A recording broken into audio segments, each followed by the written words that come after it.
sa piling po ninyo. Kaya salamat po sa araw nito. Just encourage each one.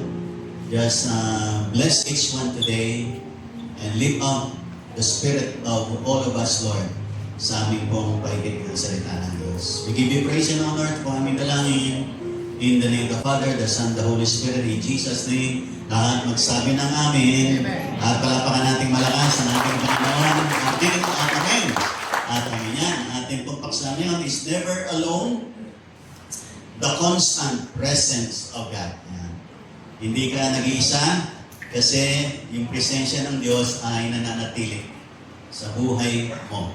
Next, sabi dyan, the word constant generally means something that stays the same. Yan daw po ibig sabihin ng constant. Yung isang bagay na nananatiling ganun pa rin at hindi nagbabago. Something that does not change, unchanging. At something that happens all the time without stopping. Constant. Yun po. Kaya ginamit po natin yung word na yon with regards to the presence of God. Kasi ang presensya po ng Diyos ay nag-i-stay the same. Hindi nagbabago at patuloy na nagkakaroon ng kaganapan all the time without stopping kasi nandyan ang presensya ng Panginoon. Okay, next. Yung topic natin, never alone, the constant presence of God. Yung team natin, He will never leave you nor forsake you. Sabi ng Deuteronomy 31 verse 6, be strong and of good courage. Do not fear nor be afraid of them. For the Lord your God is the one who goes with you. He will not leave you nor forsake you. Ayan. Kaya magpakalakas daw po, magpakatapang, huwag matatakot sa kanila, sa mga kaaway. Sapagat ang Panginoon nating Diyos, Siya ay kasama natin at nauna sa atin, hindi niya tayo iwan, hindi niya tayo pababayaan. Amen po ba? At sabi po doon sa Hebrews 13:5, for He has said, I will never leave you nor forsake you. Mga kapatid, ang presensya ng Diyos ay nakahihigit sa anumang problema ang pwede po nating pagdaanan sa buhay na ito.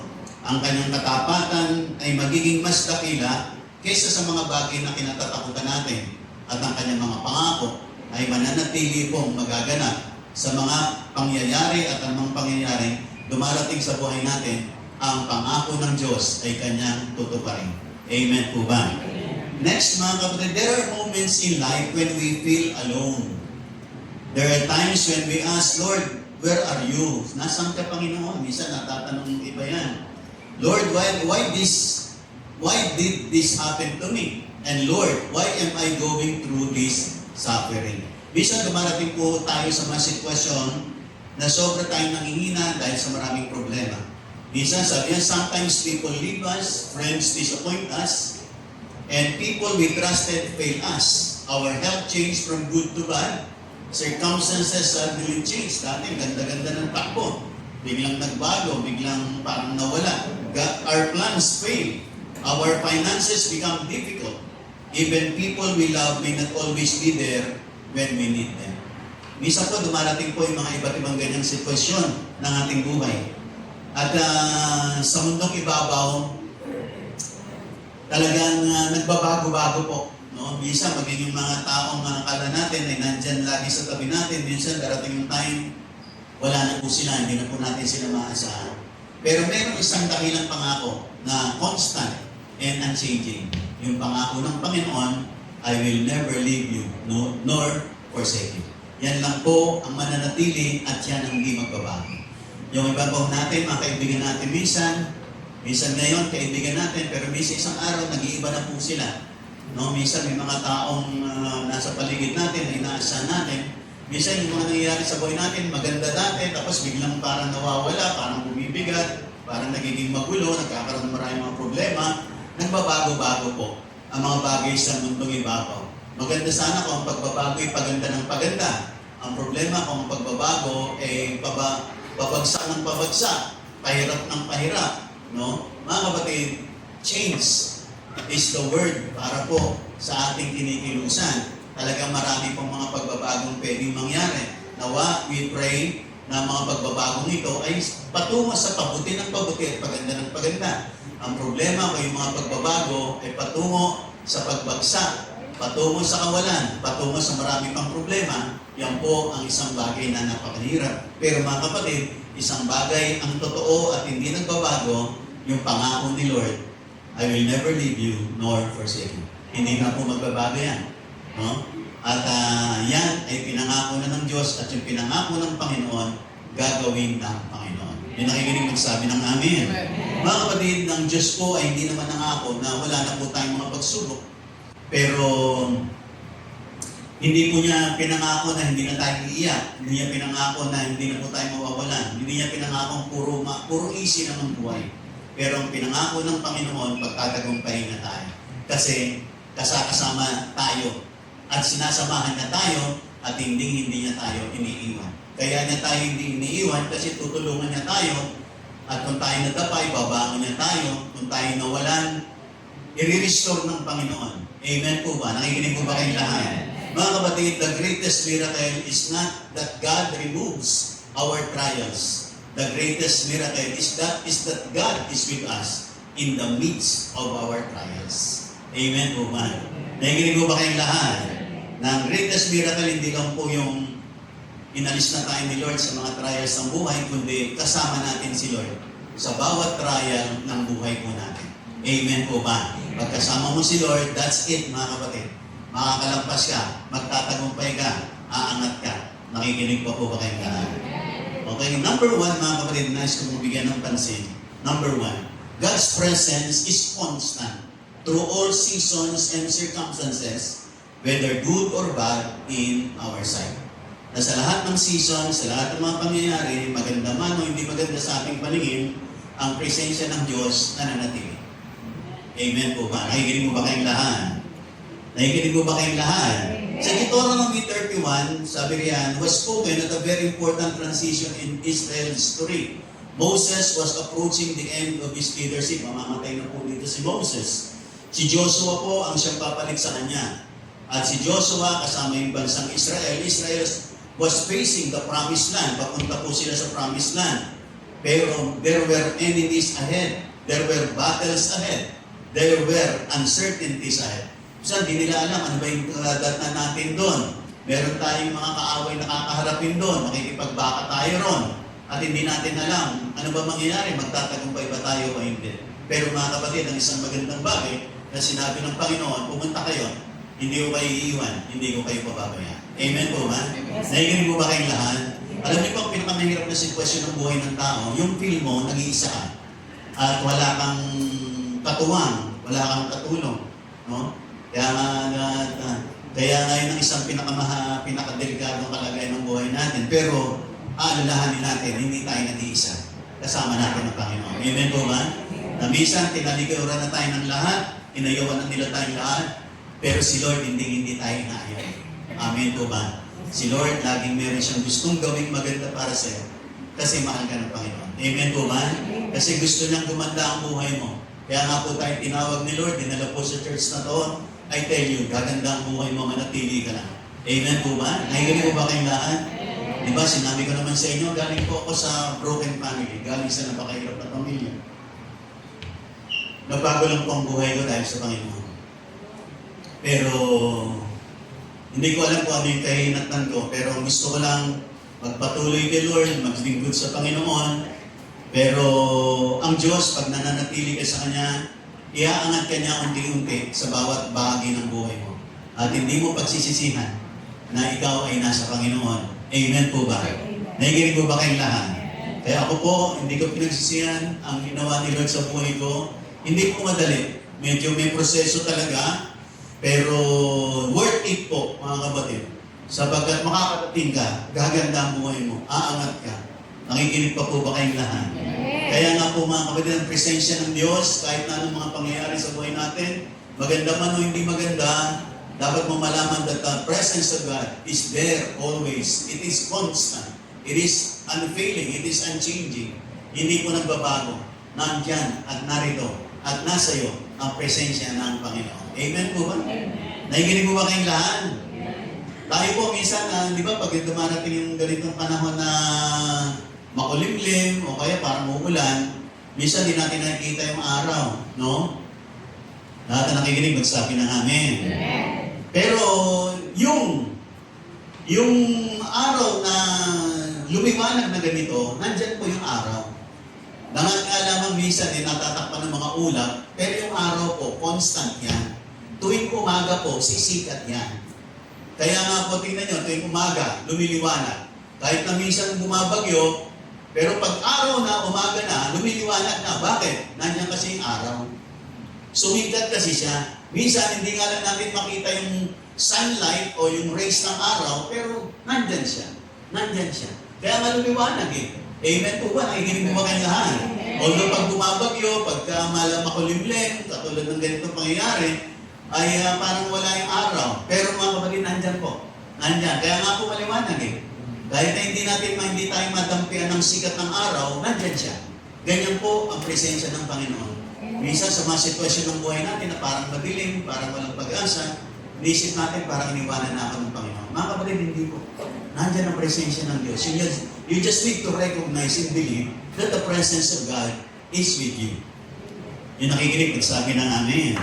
Si Joseph, nung siya po ay dumaan sa mga pagsubok ng buhay, si Joseph the dreamer na pinangakuan at binigyan ng pangarap ni Lord, panaginip ng Panginoon, na siya magiging angat sa kanyang 11 kapatid. Kasi 12 po sila, ang 11 po siya. At pinakita ng Diyos sa panaginip na yung mga kapatid niya lulod sa kanya, maging yung kanyang magulang lulod sa kanya. At sa panaginip na yon, hindi po sa isang iglap nakarating siya. Dumaan po siya sa proseso, siya po ay kinaingitan ng kanyang mga kapatid. Tinapon po siya sa balon, pero ang sabi ng Bible, God was with Joseph in the pit.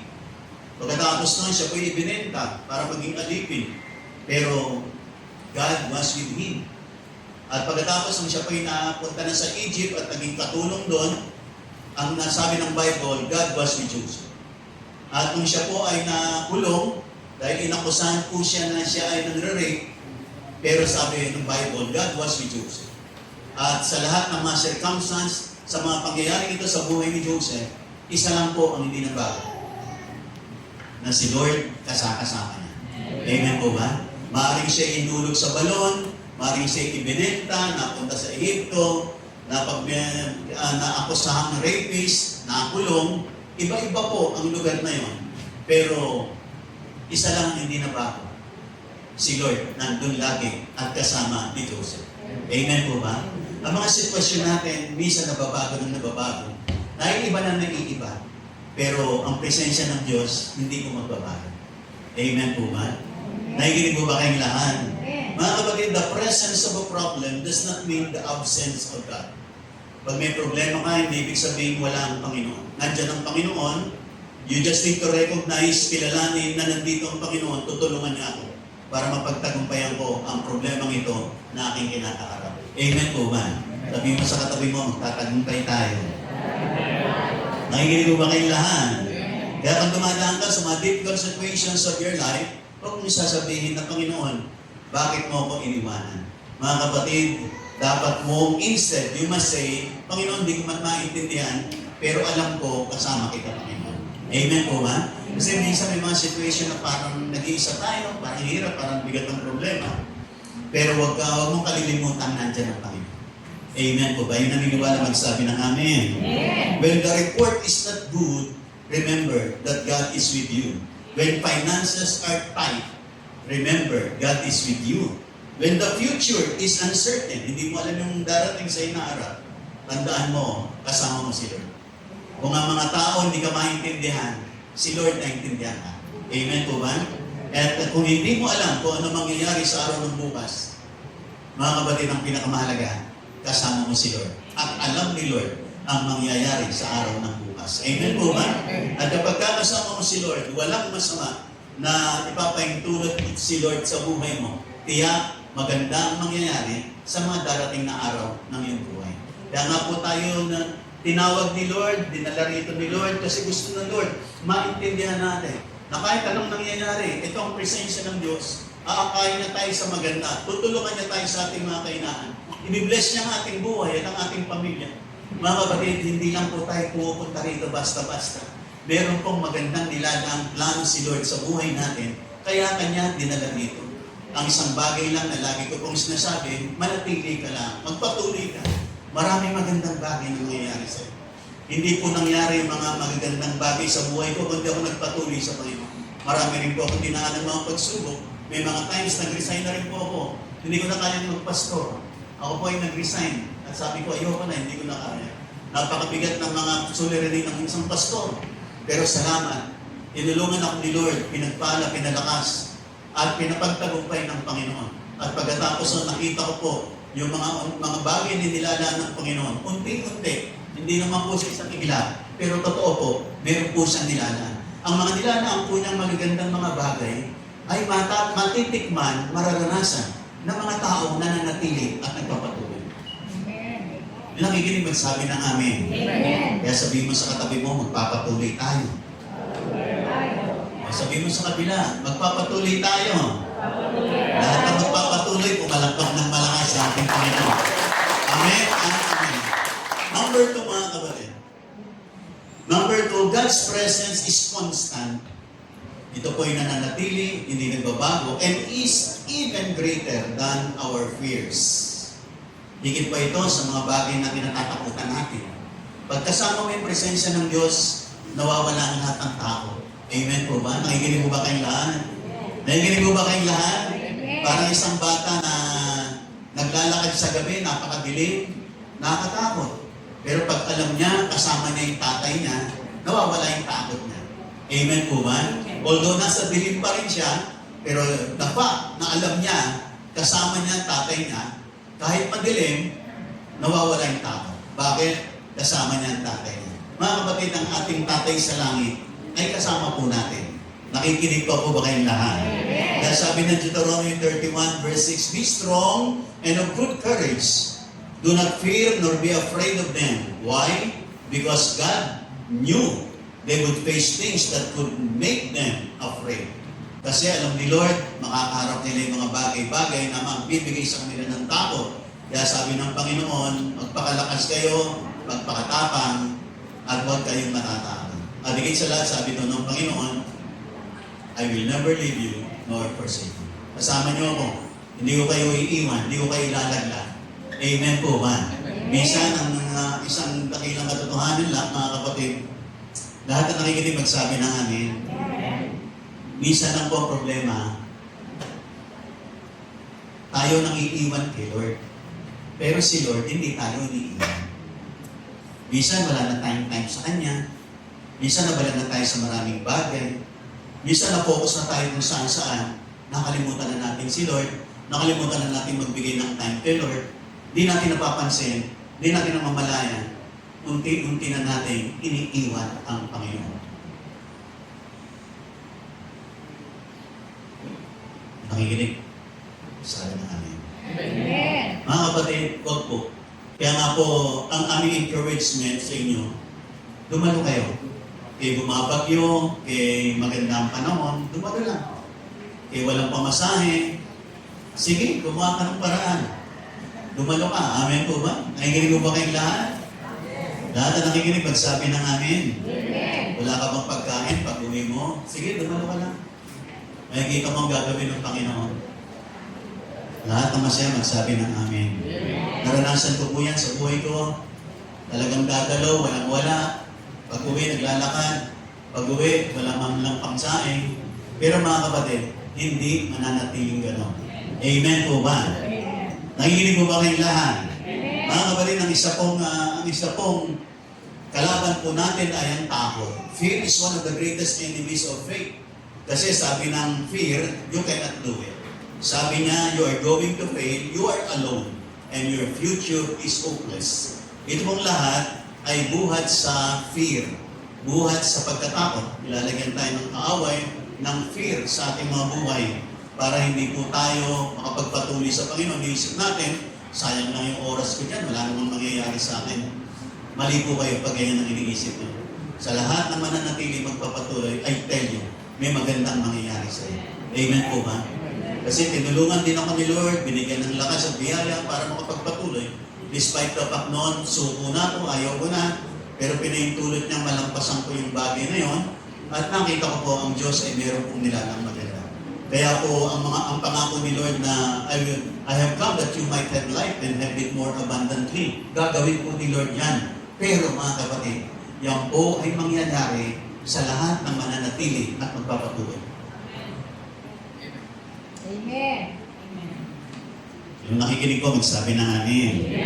Kaya kinakailangan mong manatili at magpatuloy. Doon mo pa lamang makikita. After 5 years, pagdating mo ng 7 years, 10 years, doon pa lang makikita. Totoo nga. Totoo nga.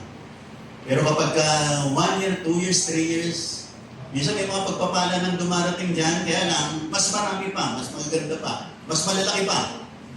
Kinakailangan mong magpatuloy at magpatuloy. Amen po ba? Nakikinig po ba kayong lahat? Amen. Kaya nga mga kapatid, ang sabi ng pananampalataya, pag nananampalataya ka, ang lagi mong sinasabi, God is with me. Ang faith does not mean that we will never feel afraid. Matatakot pa rin tayo. Pero naniniwala tayo dahil kasama natin si Lord, ang Diyos ang may control sa lahat ng aspeto ng ating buhay. You will never be the same again. Babaguhin ka ni Lord, iaangat ka ni Lord, pagpapalain ka ni Lord. Maging ang mga mahal sa buhay, iaangat ng Panginoon. Lahat ng masaya magsabi ng Amen.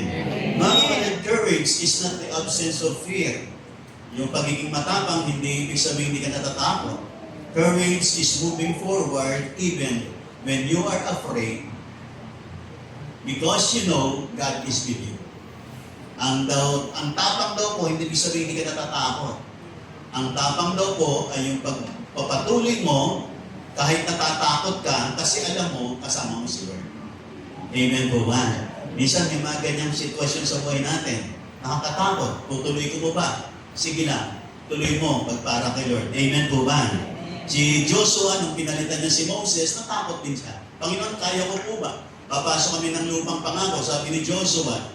Kasi si Moses ang namumuna. Kaya lang dumating yung time na pinalitan naman ng Panginoon si Moses kasi meron siyang bagay na hindi nasunod sa Panginoon. Kaya pinalitan ni Lord si Moses, ang pinalit si Joshua. Pero si Joshua natatakot pa, bata pa. Pero nasa harapan nila ang promised land. May mga kaaway doon. Makikibaka sila. May mga challenges. Si Joshua, may pangamba siya. May takot siya. Panginoon, kaya po ba namin? Nakikinig po ba kayong lahat? Mga kapatid, ang pinangawakan ni Joshua, yung sinabi ng Panginoon, as I was with Moses, so I will be with you. Kung paano sinamahan ko si Moses, sasamahan niya kita. Amen po ba? Mga kapatid, kung sinamahan ni Lord, si Moses, si Joshua, ikaw pa kaya? Sasamahan ka rin ni Lord. Amen po ba? Just move forward, move ahead, hakbang sa pananampalataya. Kahit minsan, may maganda bang mangyayari. Minsan, di natin makita, may magandang mga nilalaan ng Panginoon, pero kinakailangan mo humakbang sa pananampalataya, magpatuloy. Noong ako po'y naglingkod sa Panginoon, mga kapatid, hindi ko po nakita ako'y magpapastor. Hindi ko po nakita. Kaya sabi sa akin ng aking may bahay, nung ako'y nag-resign sa trabaho, sabi niya, paano natin mapag-aaral mga anak natin? Paano tayo makakabili ng ganito? Hindi ko po alam. Hindi ko alam sagutin niya. Wala akong manipangako. Ang isa lang, sumama siya sa akin sa pananampalataya. Na magre-resign ako sa trabaho, pinayagan niya ako at maglilingkod sa Panginoon. Yung mga bagay na yon, hindi ko na alam. Kaya natandaan ko, meron kami isang lumang rep na binigay sa akin ng aking bayaw. Nung masira yon, wala kami pambili ng rep. Pero dumating yung time, sige lang, maglingkod ka lang. Saka mo na isipin yung refrigerator. Amen po ba? Pero dumating yung time, pinagpala po kami nito. Nakabili kami ng rep noon, matagal na yun, worth 14,000 pesos. Amen po ba? Nakikinig po ba kayong lahat? Amen. At si Lord tapat. Natandaan ko nun, sabi sa akin yung wife, wala, bilang mo naman ako ng sing-sing. Sabi niya yung ginto yung hindi ko pupukas. sabi ko kay wife, ayan mo, bibigyan kita ng sing-sing. Kaya nung naalala ko na nag-speak ako sa Isabela, nag-speak ako roon, meron isa doon nag-offering ng sing-sing. Kaya nung ibinigay sa akin ng sobre na pamasahe ko at give sa akin, nung binuksan ko, may kasamang sing-sing. At tuwan-tuwa ako, sabi ko, ito na, yung hinihingi yung wife. Amen po ba? At inuwi ko yung sing-sing na yun, sinukat ni wife, kasyang-kasya sa kanya. Kasyang-kasya. Amen po ba? Amen. Nandiyan po ba kayong lahat? Amen. Bisa naman, sabi sa akin ni wife noon, love, sabi, bakasyon po naman ako sa Iloilo. Sabi niya din ito. Sabi ko, sige love, mag-pray ka lang. Makakapagbakasyon din tayo. Kasi wala naman tayong pagbili ng ticket. Tapos may nag-invite sa akin sa Mindanao. Sabi niya, Pastor, sabi, ni-invite ka namin sa aming anniversary. Padadala ka namin ng ticket. Sabi ko, why? Ito na. Sumama ka rito. Kasi may nag-invite sa akin doon, padadala na akong ticket. Sabi niya, sasama kita. Sabi niya. Yung panahon na yon, isinama ko si wife at papauwi, dumaan kami ng Iloilo. Hanggang sa kami nakauwi. Nakikinig mo ba kayong lahat? Amen. Mga kapatid, ang Diyos ay mabuti. Ang Diyos ay tapat. Amen po ba? Nakikinig mo ba kayong lahat? Amen. Minsan nakakatakot, pero sige lang, tuloy lang. Isang bagay na lagi mong iisipin, kasama ko si Lord. Hindi niya ako iiwan at hindi niya ako iiwan. Hindi niya ako papabayaan. Amen po ba? Amen. Kahit na minsan marami ng problema ang nangyayari sa iyo, minsan nagkakapatong-patong na, minsan kasi ang focus natin minsan yung mga problema. Pero despite the problems, mga kapatid, be reminded that God is with you, He will never leave you nor forsake you. Yan po ang mahalagang tatandaan ninyo. Sa dami-dami ng sinasabi ko po ngayon, yan lang ang matandaan nyo, sulit na po. Amen po ba? Nandyan pa po ba kayong lahat? Mga kapatid, sa araw na ito, maaaring nangihina ka, but you can still move forward. Minsan, hindi mo alam ba't ba ito nangyayari, pero sige lang, sumunod ka lang. Minsan, hindi mo alam paano ba ang kinabukasan. Mga kapatid, maaasahan po natin si Lord. Kasama natin, tutulungan niya tayo. Pagagandahin niya ang anumang pangit sa ating buhay. Amen po ba? Kaya don't just say, I don't know what will happen to me. Instead, say, I don't know what will happen, but my God knows. Hindi ko alam kung ano mangyayari, pero alam ko, alam ni Lord. Amen po ba? Nakikinig mo ba kayong lahat? Amen. Magtiwala ka kay Lord, umasa ka sa Kanya, maniwala ka sa Kanyang mga pangako, at makikita mo what God will do in your life. Amen po ba? Number 3, mga kapatid. Number 3, God's presence is stronger when we are in our weakest. There are moments when we feel spiritually, emotionally, physically, or financially weak. But God's promise is not, I will stay with you when you are strong. Mga kapatid, ang sabi ng Panginoon, He says, sabi niya, I will never leave you nor forsake you. Yan man ay ikaw man ay malakas, ikaw man ay mahina, nandyan ang Panginoon. Kasi ang Diyos ay tapat, aalalayan ka niya, tutulungan ka niya, sa panahong ikaw ay mahina, at sa panahong ikaw ay malakas. Amen po ba? Sa panahong ikaw ay nabigo, sa panahong ikaw ay nagtagumpay, nandyan ang Panginoon. Alam niyo po, tulad ng lagi kong nasasabi, marami pong mga pagkakataon na nakalulungkot, may mga tao pong sa kabila ng mga pagsubok ng kanilang buhay, hindi po sila lumayo sa Panginoon. At dapat naman.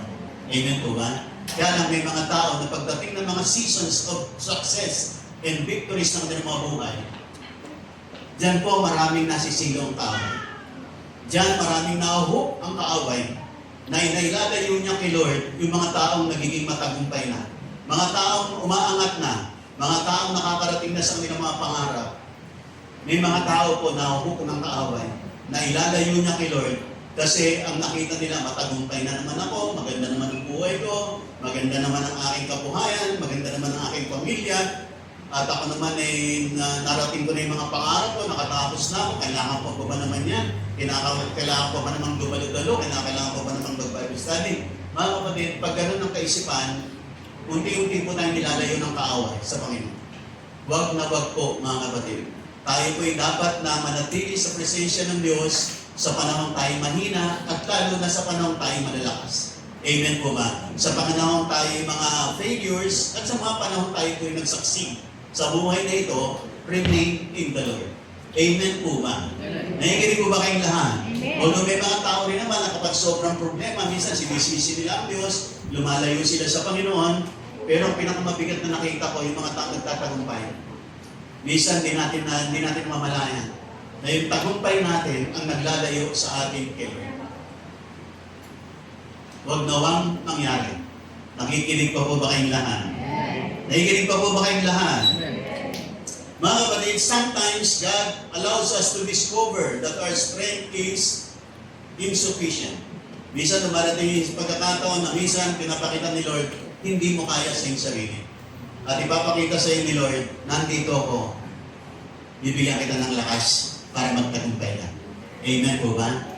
Minsan di mo alam paano ba ako makakarating sa pangarap ko, paano ba ako makakatapos. Mga kapatid, may paraan si Lord para sa iyo. Amen po ba? Amen po ba? Tutulungan ka ng Panginoon. Nakikinig po ba kayong lahat? Ako po, sabi ko nga po sa inyo, nagsimula ako sa Panginoon, lubog na lubog po ako sa utang. Hindi ko po alam anong gagawin ng taon. Gusto kong makalaya sa pagkakautang. Hindi po ako makalaya. Kahit po ako'y trabaho ng trabaho, kahit day off ko, pinapasok ko, overtime, pag Sunday, ay pasok. Kaya ako po ay hindi lumiliban sa aking trabaho ng mga panahon na yun kasi marami akong babayarang utang, pero hindi po ako makalaya-laya sa aking pagkakautang. Hanggang minsan isang araw, sa kabila ng matindi, sa dami ng mga problema ko yung birthday ng aking anak, na ako'y naimbitahan. Dahil sa napunta po ako sa Luneta, sa bigat ng aking mga problema, hirap na hirap, walang-wala, puro utang. May isang taong nag-invite sa akin, isang babae. Binigyan naman po ako ng isang papel. Sabi niya, bro, lumano ka sa gawain namin dyan sa Manila Hilton Hotel. Kasi nasa Luneta po ako, kitang-kita lang yung Manila Hilton Hotel. Ngayon po, parang holiday inn na yung holiday inn. Binigyan niya po ako isang papel, nakalagay doon yung pangalan ng ministry, Christ for Everyone Movement. At sa second floor, at ganitong oras, alas 7 ng gabi. At sabi ko sa kanya, susunod ako. Tapos tinignan ko yung oras ko, nung 5 minutes na lang, before 7 p.m., naglakad na po ako papunta roon sa Manila Hilton Hotel. Kasi malapit lang naman yan, abot tanaw na. At mga kapatid, that was the beginning of my journey with the Lord. Simula noon, April 6, 1983, hanggang ngayon po.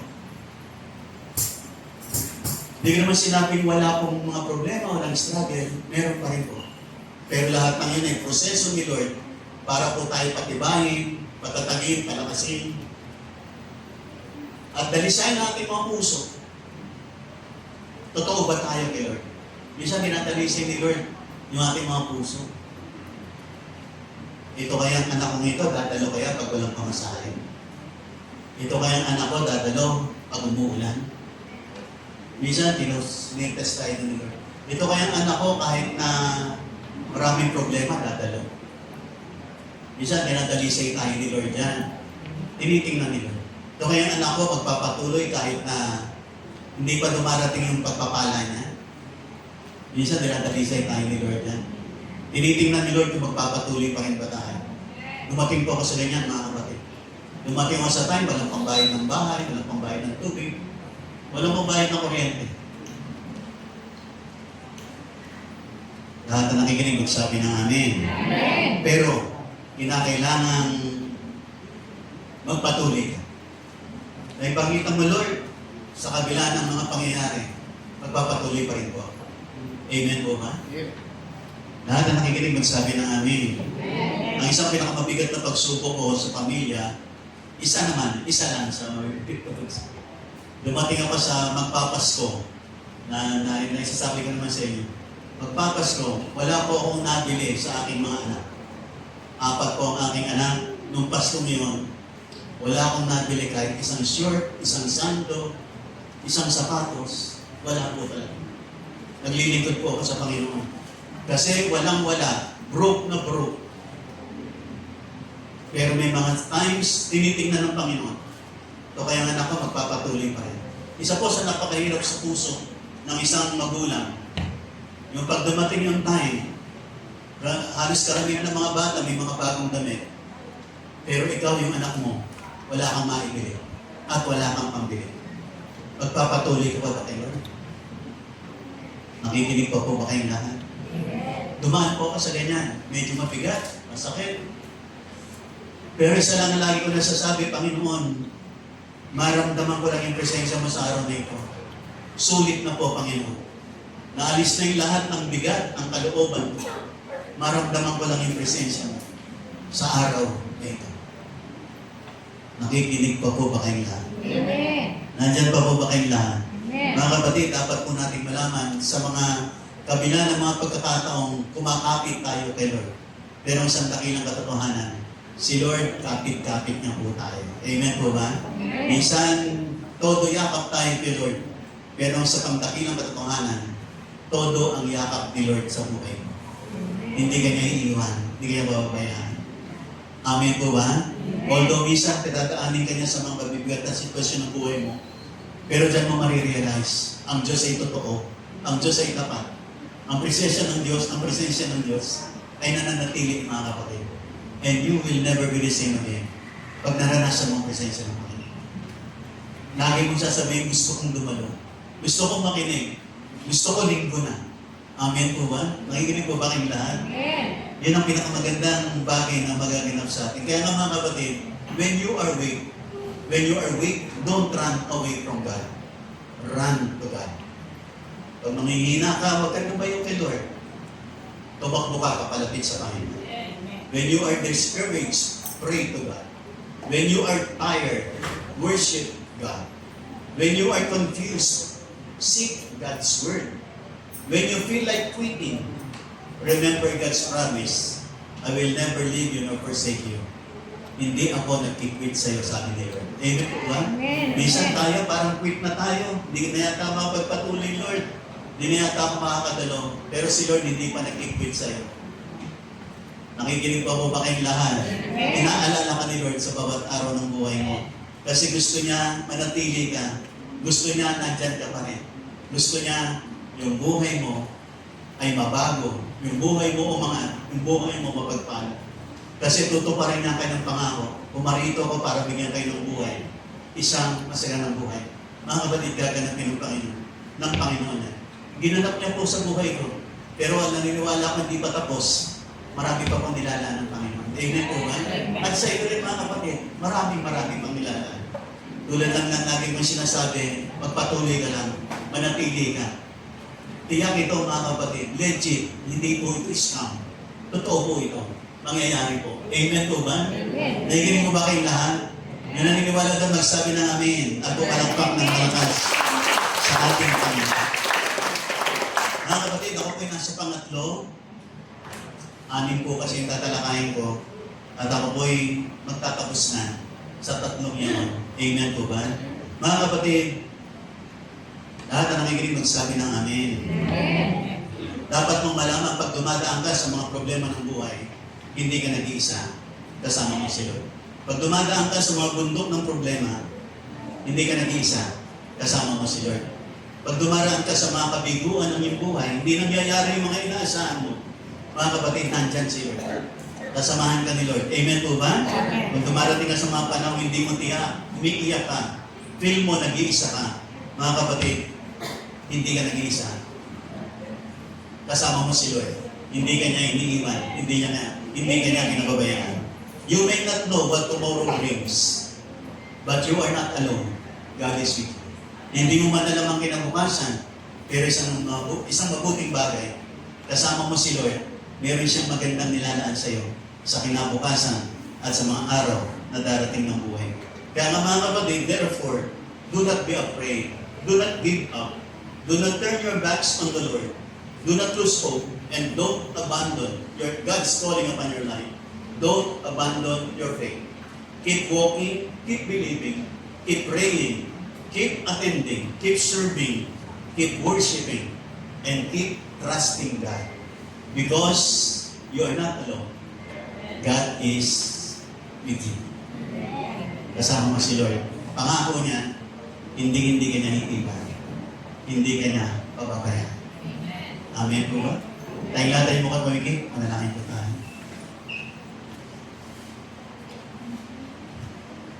Panginoon, maraming pong salamat sa araw nito. Salamat po sa inyong presensya, Panginoon. Salamat po sa inyong pangako na hindi nyo kami iiwan, hindi pababayaan. May mga panahon na natatakot kami, Panginoon. May mga panahon pinanghihinaan. May mga panahon hindi namin maintindihan. Parang pakiramdam namin, nag-iisa kami. Pero sa araw dito, Panginoon, salamat. Sapagkat na-remind kami, nakasama po namin kayo, Panginoon. Na kapag kami, Panginoon, ay lumalakad sa dilim, kasama po namin kayo, Panginoon. Pag kami nangihina, kasama namin kayo, pinalalakas niyo kami. Pag mayroong mga fear sa aming mga puso, salamat nandiyan kayo para bigyan kami ng lakas ng loob at ako. At kung kami, Panginoon, na nagugulamihanan, salamat ginagabayan kami ng iyong mga salita. Panginoon, salamat po sa araw nito. Minsan, parang gusto na namin mag-quit, pero naalala namin, ang Diyos na tumawag sa amin,